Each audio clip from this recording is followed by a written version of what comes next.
Hello everyone and welcome back to the channel. Maybe this is just my experience as a woman, but time and time again, as I was getting ready to go to college and then grad school and went through all the orientations and sat through all the required multicultural classes for my psychology degrees, etc., etc., etc., a huge theme that always came up was how dangerous college campuses are for women. I was, at the time, a liberal feminist because I didn't know any better, and at the time, these stats were that 1 in every 4 women were assaulted on a college campus. Some organizations now put that at 1 in every 5, but that is still pretty high, and it depends which website you're looking at. But the going rate seems to be about 27%.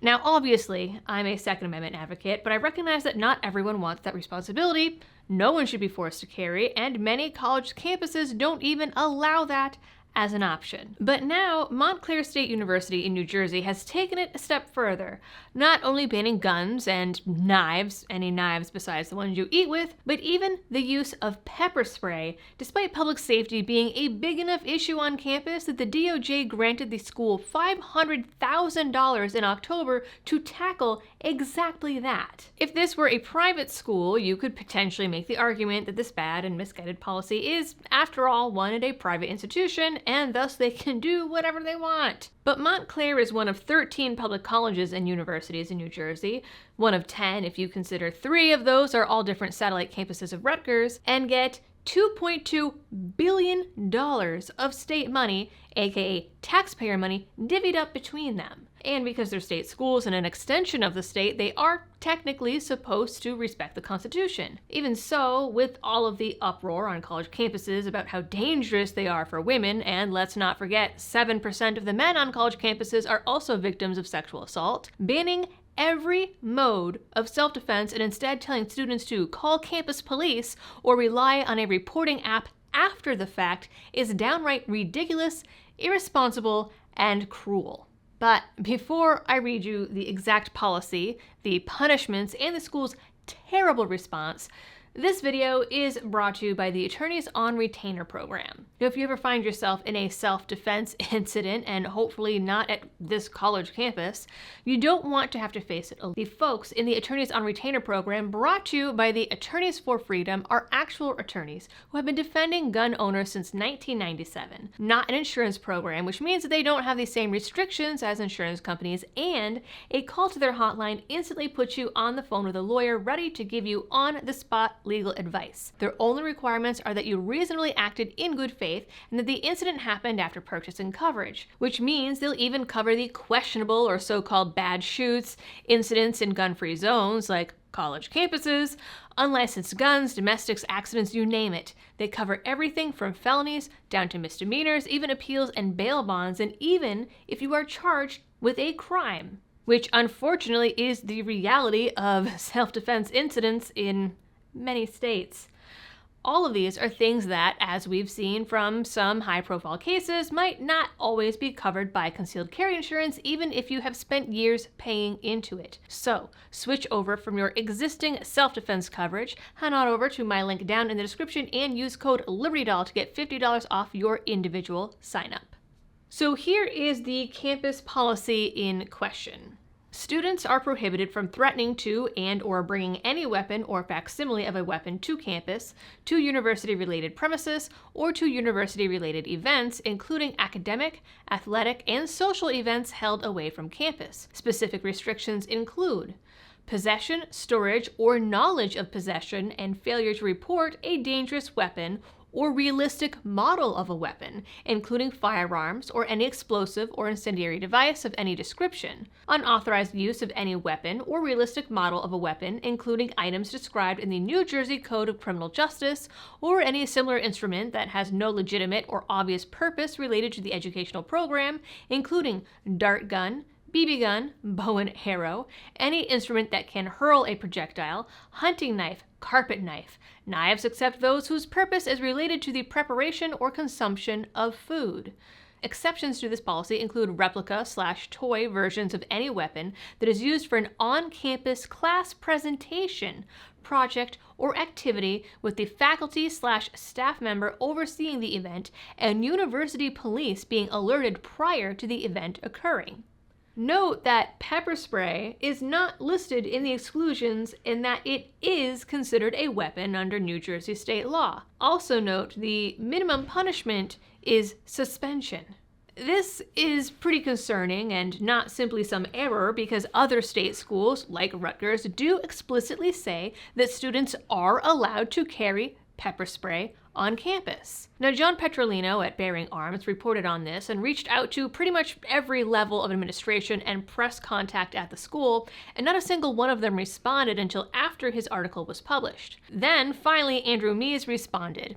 He said, "The university's policy is designed to ensure the safety and security of our campus community. As such, our policy prohibits weapons, and we align with New Jersey state law regarding lawful and unlawful possession and use of various items.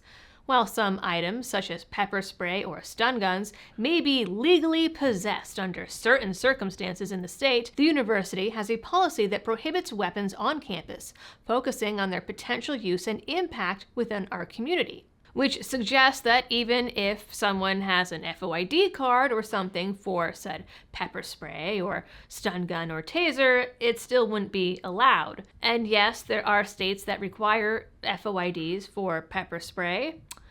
Massachusetts was one of them for a very long time. And I 100% illegally carried my pepper spray when I was in the ghetto in grad school. Mees further stated that it is important to note that the policy is intended to maintain a safe environment for students, faculty, staff, and visitors. Our approach prioritizes campus security and aligns with best practices in higher education. Mees was asked to confirm that the school has a ban on pepper spray and that students would face suspension for carrying it. He was also asked what options women on campus had during any instances of assault, to which Mees said, "While a student would face disciplinary action if found with a weapon on campus, each case is heard on its individual merits, and lawful self-defense would be taken under consideration." Montclair State University provides comprehensive resources for its community members, including self-defense programs, extensive reporting options, the Rave Guardian mobile safety app, and a 24/7, 365 university police department.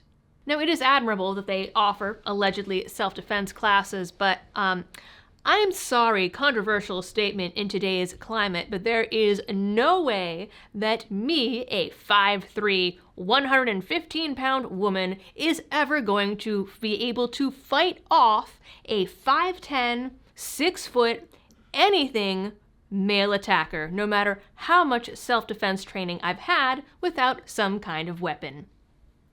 That's just not how physics works. And to think to the contrary is truly a detriment to women everywhere. Nor do I think any woman is gonna be sitting there in the middle of being attacked and being like, "Oh, let me report this to this reporting app." Come on.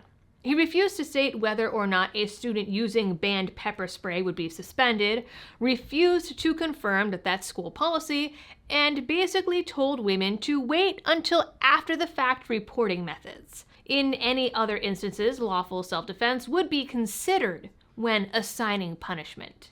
And let me tell you, campus police are no different from regular police. You can call them up and it's not like they appear instantly out of thin air. It takes time. The statement is, as John told me, weak tea.